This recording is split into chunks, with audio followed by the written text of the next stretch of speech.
போராட்டம் பெற்று போராடி பெற வேண்டிய நிலைமைக்கு நீங்கள் தள்ளுறீங்க. அவங்களுக்கு வேறு வேலை இருக்குல்ல. இப்போ ஜூன் 10ஆம் தேதி 12ஆம் தேதி நீங்கள் தண்ணியை திறந்து விட்டிங்கன்னா அவங்க அதை கட்ட வேலையை பார்க்கணும். அப்படியும் நீங்கள் கொடுக்குற காசு வந்து அப்படியே அவங்க எடுத்துகிட்டு போக போகிறதா? அவங்க என்ன அந்த பணத்தை எடுத்து தலைமாட்டில் வச்சு படுத்து தூங்க போகிறாங்க? அதை போய் இந்த மண்ணில் போட போகிறாங்க. அந்த மண்ணில் நெல் வரும், கரும்பு வரும், வாழை வரும்.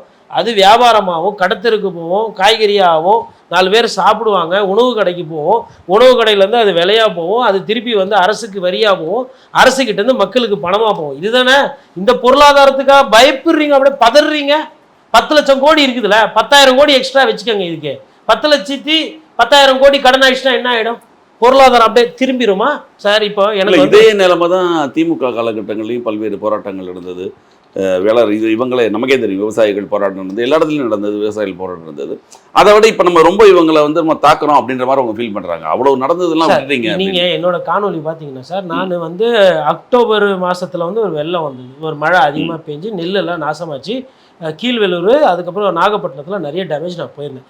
அதே மாதிரி பொங்கல் டைம்லையுமே வந்து ஒரு மழை வந்துட்டு நெல்லெல்லாம் கொள்முதல் பண்ணாமல் போட்டு நெல்மணியெல்லாம் நாசமாக போயிருந்தது. அப்போது நான் தஞ்சாவூர், திருவாரூர், திருச்சி சைடெலாம் போய் அதெல்லாம் செய்தியாக பார்த்துருக்கேன். நான் ரெகுலராக இதெல்லாம் என்ன பிரச்சனை ஏது பிரச்சனை பார்க்கக்கூடிய ஒரு பத்திரிக்கையாளர். எனக்கு அந்த சப்ஜெக்ட் தெரியும். அதில் எவ்வளோ பிரச்சனை இருக்குது, எவ்வளோ கஷ்டம் இருக்குது, எவ்வளோ நஷ்டம், எவ்வளோ வேறு இருக்குது எனக்கு தெரியும். ஆல்ரெடி அவங்களுக்கு வேறு சில பிரச்சனைகள்லாம் இருக்குது. இன்சூரன்ஸ் போதிய அளவுக்கு வர்றது கிடையாது. நீங்க சொன்னீங்க இல்லையா, அந்த நெல் மூட்டை ரொம்ப அழுகி போனதுலாம் ரொம்ப பெரிய பிரச்சனையாச்சு போன வாரத்தில். அப்போ இப்போ என்ன சொல்றாங்க, திமுக காரங்க இதை சீண்டி விடுறாங்க. திமுக பீரியட்லையுமே போராட்டம் பண்ணி சாலை மறியெல்லாம் நடந்தது. உதயநிதி ஸ்டாலின் போனார். அப்போ எப்படி உதயநிதி ஸ்டாலினே தன்னோட சொந்த கட்சியையே உசுப்பி விட்டு போராட்டம் பண்ணாங்களா?